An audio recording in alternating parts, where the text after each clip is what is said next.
ഈശോ മിശിഹായ്ക്ക് സ്തുതിയായിരിക്കട്ടെ. ഹലോ കൂട്ടുകാരെ, എല്ലാവർക്കും ഗുഡ് മോർണിംഗ്. അപ്പോൾ എല്ലാവർക്കും ഹാവ് എ നൈസ് ഡേ. അപ്പോൾ ഇന്നത്തെ എന്താണ് നമുക്ക് ഇന്ന് ചെയ്യാൻ പോകുന്നത് നമുക്ക് നോക്കാം. ഇന്ന് ഒരു ഓശാന ഞായറാഴ്ചയാണ്. അപ്പോൾ എല്ലാവർക്കും ഓശാന ഞായറാഴ്ചയുടെ മംഗളങ്ങൾ. അപ്പോൾ ഇനി നോമ്പ് തീരാൻ ഇനി 7 ആഴ്ചയും കൂടി ഉള്ളൂ. 7 ആഴ്ച അല്ല, 7 ദിവസം കൂടി ഉള്ളൂ. അപ്പോൾ നമ്മൾ ഇന്ന് ഭയങ്കര എക്സൈറ്റഡ് ആണ്. അപ്പോൾ ഇന്ന് നമ്മൾ രാവിലെ പള്ളിയിലൊക്കെ പോയി കേട്ടോ. അപ്പോൾ നമുക്ക് അതൊരു പ്രയറോടെ സ്റ്റാർട്ട് ചെയ്യാം കേട്ടോ. പ്രാർത്ഥനകൾ പാതയിൽ പൂക്കളായി വിരിയണം, പൂവിരിഞ്ഞ വേദികൾ പുണ്യവേദികളാകണം. പുണ്യവഴികളിലൂടെ നാം യാത്രയെന്നും ചെയ്യണം. പുണ്യവഴികളിലൂടെ നാം യാത്രയെന്നും ചെയ്യണം. യാത്ര ചെയ്യും വേളയിൽ ഈശ്വരനെ ഓർക്കണം. ഈശ്വരനാണിൻ ഫലം, ഈശ്വരനാണിൻ ധനം. പ്രാർത്ഥനകൾ പാതയിൽ ഈശോ മിശിഹായ്ക്ക് സ്തുതിയായിരിക്കട്ടെ. Hello guys, welcome back to J3 worlds. അപ്പോൾ ഗായ്സ്, ഇന്ന് എന്താണ് പ്രത്യേകത? ഇന്ന് ഓശാന ഞായറാഴ്ചയാണ്. അപ്പോൾ ഞാൻ ഭയങ്കര എക്സൈറ്റഡ് ആണ്. ഇനി 7 ദിവസം കൂടി ഉള്ളൂ എൻ്റെ നോമ്പ് കഴിയാൻ വേണ്ടി. വളരെ സന്തോഷത്തിലാണ്. ഇന്ന് രാവിലെ ഞാൻ പള്ളിയിലൊക്കെ പോയിട്ടോ. അവിടുത്തെ ഓരോ തിരുക്കർമ്മങ്ങളും കാണാൻ എന്ത് രസമായിരുന്നോ. അപ്പോൾ ഇന്ന് ഞാൻ ഓശാന ഞായറാഴ്ചയുടെ ഒരു ഭാഗമായിട്ടാണ് വന്നിരിക്കുന്നത്. എന്താണ് ഇപ്പോൾ തന്നെ നിങ്ങൾക്ക് മനസ്സിലായി കാണും, ഒരു വചന വിചിന്തനമാണ്. അപ്പോൾ നമുക്ക് വചന വിചിന്തനത്തിലേക്ക് പോകുന്നതിന് മുന്നേ നമുക്ക് ഫസ്റ്റ് ഒരു പ്രെയർ ആക്കാം. അപ്പോൾ നമുക്ക് പ്രാർത്ഥിച്ചിട്ട് തുടങ്ങാം. അപ്പോൾ നമുക്ക് പ്രാർത്ഥിക്കാം.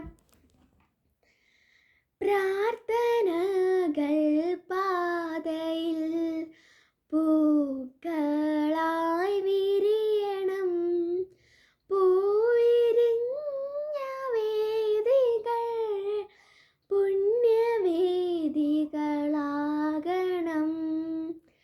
പുണ്യവഴികളിലൂടെ നാം യാത്രയെന്നും ചെയ്യണം.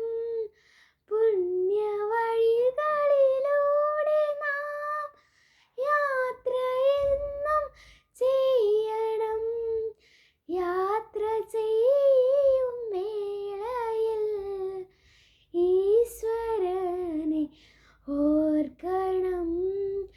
ഈശ്വരനാണിൻ ഫലം, ഈശ്വരനാണിൻ ധനം.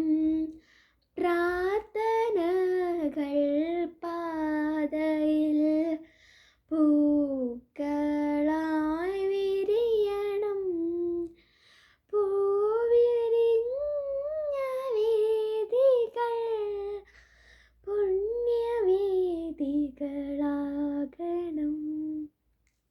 അപ്പോൾ കൂട്ടുകാരെ, നമുക്ക് ഇന്നത്തെ ഓശാന ഞായറാഴ്ചയുടെ ഒരു വചന വിചിന്തനത്തിലേക്ക് പോകാം. അപ്പോൾ നമുക്ക് ഫസ്റ്റ് തന്നെ അതിൻ്റെ അധ്യായം നമുക്കൊന്ന് നോക്കിയേക്കാം കേട്ടോ. വിശുദ്ധ യോഹന്നാന്റെ സുവിശേഷം അധ്യായം 12 വാക്യങ്ങൾ 12 മുതൽ 19 വരെയാണ് നമ്മളിന്ന് വായിക്കുന്നത്. അപ്പോൾ നമുക്ക് എല്ലാവർക്കും ഇന്നത്തെ വീഡിയോയിലേക്ക് കടക്കാം. അപ്പോൾ ഇന്നത്തെ വീഡിയോ നിങ്ങൾക്ക് ഇഷ്ടപ്പെട്ടാൽ ലൈക്ക് ചെയ്യുക, ഇഷ്ടപ്പെട്ടില്ലെങ്കിൽ അൺലൈക്ക് ചെയ്യുക, ഇനി സബ്സ്ക്രൈബ് ചെയ്യുക, ബെല്ലൈക്കൺ അമർത്തുക. അപ്പോൾ എല്ലാവർക്കും ഇന്നത്തെ വീഡിയോയിലേക്ക് പോകാം. അപ്പോൾ കൂട്ടുകാരെ, നമുക്ക് തുടങ്ങിയാലോ? ഓക്കെ, നമ്മുടെ ഹെഡിങ് ആണ് ഞാനിപ്പോൾ വായിക്കുന്നത്. എന്താണ്? രാജകീയ പ്രവേശനമാണ്. അപ്പോൾ ഈശോയുടെ രാജകീയ പ്രവേശനത്തിലേക്കാണ് നമ്മൾ ഇന്ന് കടക്കാൻ പോകുന്നത്. അപ്പോൾ എല്ലാവരും എക്സൈറ്റഡ് അല്ലേ? നമുക്ക് ഒന്ന് നോക്കാം. ഞാനൊന്ന് എക്സൈറ്റഡ് ആണ് കേട്ടോ. കിടക്കാം. രാജകീയ പ്രവേശനം. അടുത്ത ദിവസം തിരുനാളിന് വന്നുകൂടിയ ഒരു വലിയ ജനക്കൂട്ടം യേശുവിനെ ജെറുസലേമിലേക്ക് വരുന്നെന്ന് കേട്ട് ഈന്തപ്പനയുടെ കൈകൾ എടുത്തുകൊണ്ട് അവനെ എതിരേൽക്കാൻ പുറപ്പെട്ടു. അവർ വിളിച്ചു പറഞ്ഞു, ഹോസാന, കർത്താവിന്റെ നാമത്തിൽ വരുന്നവനും ഇസ്രായേലിന്റെ രാജാവുമായവൻ വാഴ്ത്തപ്പെട്ടവൻ. യേശു ഒരു കഴുതക്കുട്ടിയെ കണ്ട് അതിന്റെ പുറത്തു കയറിയിരുന്നു.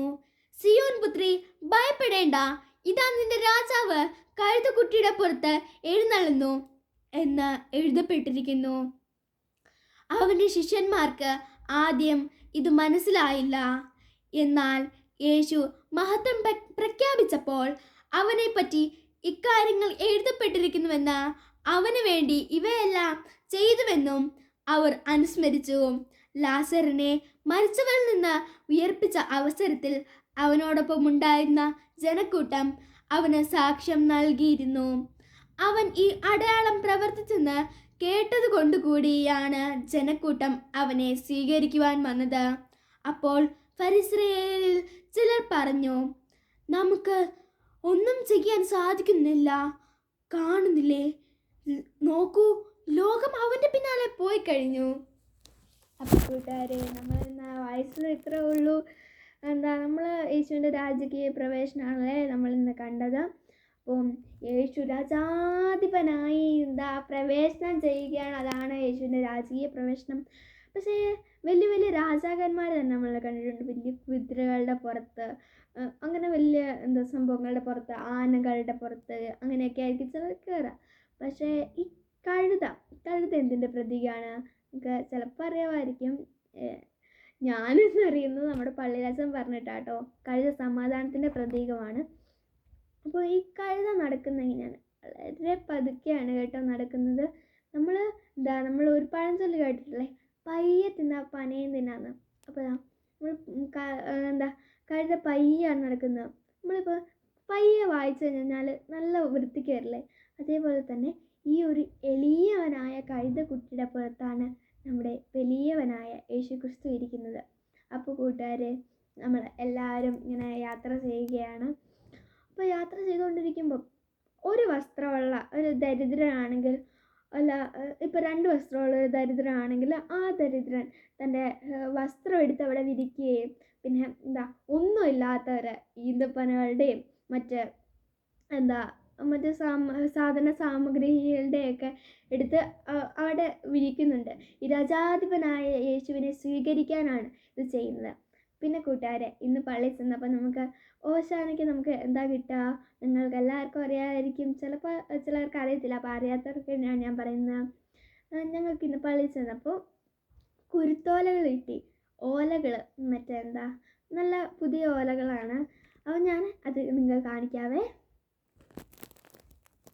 അപ്പോൾ കൂട്ടുകാരെ, കുരുത്തോലകൾ കാണാൻ നിങ്ങൾ എക്സൈറ്റഡ് അല്ലേ? കണ്ടോ? ഇതാണ് കേട്ടോ നമ്മുടെ കുരുത്തോല. ഇത് നമ്മൾക്ക് ഇന്ന് പള്ളിയിൽ പോയപ്പോൾ അച്ഛൻ വെഞ്ചരിച്ച് തന്നതാണ് കേട്ടോ. അപ്പോൾ നമുക്ക് ഈന്തപ്പനയുടെ ഓലകൾ വെച്ച് ഈശോയെ എതിരേറ്റു എന്ന് പറഞ്ഞ പോലെ തന്നെ ഇന്ന് നമ്മൾ ഈ ഒരു കുരുത്തോലകൾ വെച്ച് ഈശോയെ എതിരേറ്റിട്ട് വന്നിരിക്കുകയാണ് ഞാനിപ്പോൾ. എന്താണ് പറയേണ്ടതെന്ന് എനിക്കറിയില്ല. ഞാൻ വളരെയധികം സന്തോഷത്തിലാണ്. കാരണം എനിക്ക് വാക്കുകൾ തന്നെ കിട്ടുന്നില്ല കൂട്ടുകാരെ. അപ്പോൾ ഫരിസേയർ പറയുന്നത് എന്താണെന്ന് നമുക്കൊന്ന് നോക്കാം. ലോകം അവൻ്റെ പിന്നാലെ പോയി കഴിഞ്ഞു. ഈ ലോകം നമ്മൾ കണ്ണിക്കൂടെ നമ്മൾ നോക്കുമ്പോൾ നമ്മളിപ്പോൾ ഇത്രേ ഉള്ളൂ ലോകം അല്ലേ? നമ്മൾ പഠിക്കുന്ന സമയത്തൊക്കെ ഇത്രേ ഉണ്ടാവുള്ളൂ ലോകം. പക്ഷേ നമ്മൾ പുറത്തുനിന്ന് ചന്ദ്രനിൽ നിന്നൊക്കെ നോക്കുമ്പോൾ ഇത്രയും വലിയ ലോകത്തിൽ നമ്മളൊരു ചെറിയൊരു സ്ഥലത്താണല്ലേ നമ്മളിപ്പോൾ നിൽക്കുന്നത്. അപ്പോൾ കൂട്ടുകാരെ, ഈ ലോകം മുഴുവൻ അവൻ്റെ പുറകെ പോകുന്നു എന്ന ഫരിസേയർ പറഞ്ഞപ്പോൾ ഫരിസേയർ പറയാൻ അപ്പോൾ അതിനൊരു കാരണം ഉണ്ടാകുമല്ലോ. അപ്പോൾ ആ ഒരു കാരണം തന്നെയാണ് നമ്മുടെ ഈ സുവിശേഷത്തിൽ നമുക്കിന്ന് കിട്ടിയിരിക്കുന്നത്. അപ്പോൾ ഇതിൽ നമ്മുടെ പണ്ട് യേശയ്യാ പ്രവാചകൻ, അങ്ങനത്തെ ഒത്തിരി പ്രവാചകന്മാരും ഈശോയെക്കുറിച്ചുള്ള ഓരോ അടയാളങ്ങൾ പ്രവചിച്ചിരുന്നു. അതിൽ ഒരു പ്രവചനം ഇവിടെ നമുക്ക് തന്നിട്ടുണ്ട്. സിയോൻ പുത്രി, ഭയപ്പെടേണ്ട, ഇതാ നിന്റെ രാജാവ് കഴുതക്കുട്ടിയുടെ പുറത്ത് എഴുന്നള്ളുന്നു എന്ന് എഴുതപ്പെട്ടിരുന്നതാണ്. പണ്ട് എഴുതപ്പെട്ടിരിക്കുന്ന സംഭവമാണ് യോഹന്നാൻ ഈ ഒരു ഇതിലേക്ക് നമുക്ക് എഴുതിയിരിക്കുന്നത്. അപ്പോൾ കൂട്ടുകാരെ, എനിക്ക് എന്താ പറയണ്ടേ എന്ന് എനിക്കറിയത്തില്ല. അപ്പോൾ ഇത്രയേ ഉള്ളൂ എന്നൊക്കെയാണ് എനിക്ക് പറയാനുള്ളത്. അപ്പോൾ ഇത്രയേ ഉള്ളൂ കൂട്ടുകാരെ. അപ്പോൾ എല്ലാവർക്കും റോഷാന ഞായറാഴ്ച നേരുന്നു. പിന്നെ നിങ്ങൾക്ക് എല്ലാവർക്കും നിങ്ങൾക്ക് വേണ്ടി ഞാനൊരു കുരുത്തോല നിങ്ങൾക്ക് സമ്മാനിക്കുകയാണ് കേട്ടോ. അപ്പോൾ എല്ലാവർക്കും ബൈ ബൈ.